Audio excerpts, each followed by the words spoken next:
Yeah, I love how he's doing all the work. Well, this is a hit single waiting to happen, man. Not until you get to what ends up happening to him. Well, we know what happened. I'm just sad their music careers never got a chance to take off because, unfortunately, they'd have two victims, or he had two enemies that night. One was the Enchiladas. Yep. And one was someone named Roy. Yep. Which I'm still wondering why Roy went after him in particular. We're going to get to all that today in our new episode of The Theories of Friday the 13th, Part 5. well, damn. Finally hit us with the Crypt Keeper, didn't you? All right. If I didn't just lose my voice a little bit there. Well, Crypt Keeper stuff it's hard to do, so. Yeah, it is. Okay, well, all right. We're back with our 5th edition of The Theories. And today it's all about one Roy. Again, we don't know his last name. Rob didn't have a last name. Now that it's Roy. Roy Mufafel Burns. Okay, well, Part 5 is known for one big thing, and that's copycat killer Roy. Jason Voorhees, nowhere to be found. He decided to stay in his grave and wait until... No, he was cremated, remember? Oh, Part 5 tells us he's cremated. Yes. Jason's ashes are somewhere next to the Necronomicon or something. Me personally, if I cremated a infamous serial killer like that, I would take those ashes, flush them down the toilet. Down the toilet, huh? Down the toilet. Really? We're going to dive into Roy's backstory. Yeah, we're going to create one is what we're saying. Okay. Roy is a paramedic Yes. in the small town of Crystal Lake. Is this even Crystal Lake? It's somewhere near Crystal Lake, right? It's got to be. I think so. They don't even, they're not. I guess it would make sense so that it can't be near Crystal Lake because why would... There's no lakes in this movie. Not that, but why would... Oh, there is a lake, I think. There's one couple goes in the woods and gets killed. No, but why would Tommy Jarvis just happen to come back to a place that's right next to Crystal Lake? Because that's where the court sent him? Yeah, but in Crystal Lake, though, it's probably... It's in the same town, but it's not actual Crystal Lake. Honestly, at this point, I don't even think it's in the same town. It's the same town because the town sheriff is the one who says that Jason Voorhees was cremated. No, the mayor just said that. Yeah, but he's talking to the sheriff, so okay. So it is the same vicinity. Okay, so apparently Roy, I guess, grew up knowing Jason, or because what we've later find out, he has a kid. I'm assuming he actually, when he had the kid, he skipped out on child support by running for the hills. And by running for the hills, we mean running to the local paramedic training to become a paramedic in the very same town that his child is, which, for all intents and purposes, the government would very easily track that and have him paying child support. So I know exactly what happened.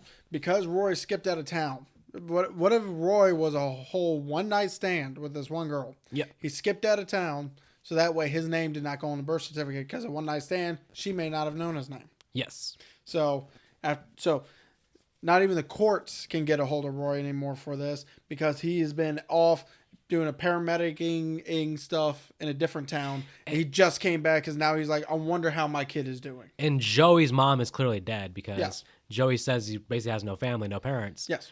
So after this one-night stand, let's assume Joey's mom died when he's at a young age. So I'm going to assume alcoholism. Oh, okay. All right. Because I'm a morbid son of a bitch. I think she exploded in a car. Or I think personally, she was actually one of the Doublemint twins. I think what happened to her was she was Rob's older sister. Oh, okay. So his younger sister Sandra died, and then later his older sister also killed by Jason. Okay, so that makes sense. Either way, his parents are gone, and now Roy sees the opportunity to, with no fear of child support, Yep. he can come back to town, get a job there.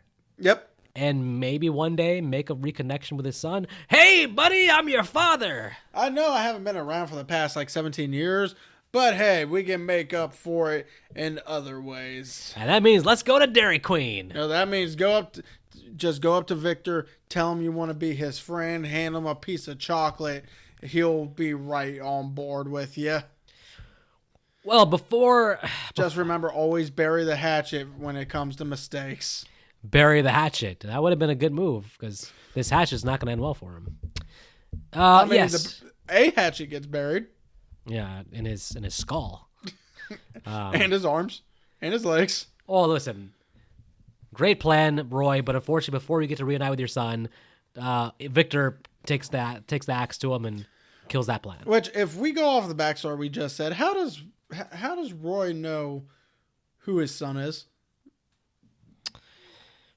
I don't know. Okay. So Roy, before the mom died, she had a phone conversation with Roy where she told him his name, Joey, told him basically where they live at, and said, hey, if you want to have a relationship with your son, You have to pay child support. come back down, pay child support, you'll get visitation rights. And then Roy hung the phone up and then heard she died, and then now is back in town. Oh, Roy was the one who killed her. Roy killed... To be with his son, Roy killed the mother. It does seem in his genes that he could probably have killed before this. Yes. Because Okay. he does a lot of these kills very quickly and very clean to an extent. You know what I mean. Oh, okay. So Roy, as a paramedic, comes to the place where he knows his son is. Mm-hmm. But I guess he's thinking, hey, I don't know, it could have been someone else, because he's very surprised when he sees the son's face. Yeah. He's like, oh, that's my son. That's my son, because that is definitely my face on that boy. Yes. Now, Roy, being the smart guy is, upon seeing his son's dead body, immediately says, you know what? There's only one clear path there, and that is going to be to kill my son's killer, to take out one Victor and to kill him. No. Like, to get revenge. No. To kill. No. Why you keep saying no? He kills Victor, right? No. What? He goes after the rest of them. What the hell, man? Because at this point, Roy has given himself over to anger and frustration and was possessed by one Jason Voorhees to then kill everyone that was not in the path of his own son's death. You're throwing some curveballs here, buddy. I don't know about this whole possessed thing. You got to elaborate. I don't know either. That's why I just said And this canon, Jason's cremated into some ashes. I don't think he has as much ability to possess here. He's cremated into ashes, but what about his mask? This is a random mask that... What about his machete? This is a mask that Roy picked up at the local Toys R Us. Yeah, but what about Jason's machete? What about it? If Jason's machete and Jason's mask have not been burnt to a crisp along with his body, then Jason's spirit still has a way to connect to the mortal realm. There's no power in the mask or the machete. Yeah, there is. What? Have you never seen Supernatural? You know what? You getting all your lore from Supernatural is a disgrace, all right?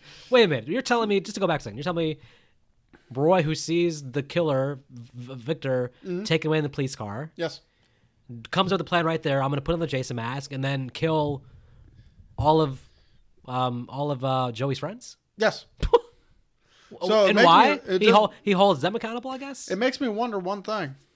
Maybe after killing multiples of them, instead of wanting to kill Pam, because she's the final girl, maybe what he originally wanted was to kidnap Pam and hold her for ransom, saying, give me Victor or this bitch dies. That brings up an interesting point. Is it as simple as Victor being held in custody at the police station? It's like too much. He feels like it's too hard to actually get to the police station, break in, and kill Victor because he's being watched by the cops. Yes. Now Freddy Krueger can do that, but maybe not Roy. Well, Roy is a human freaking being. Freddy Krueger is a dream demon. Roy's a very strong human being because he's going to break through a couple doors here with the power of zombie Jason. Don't forget, he also gets hit by a tractor.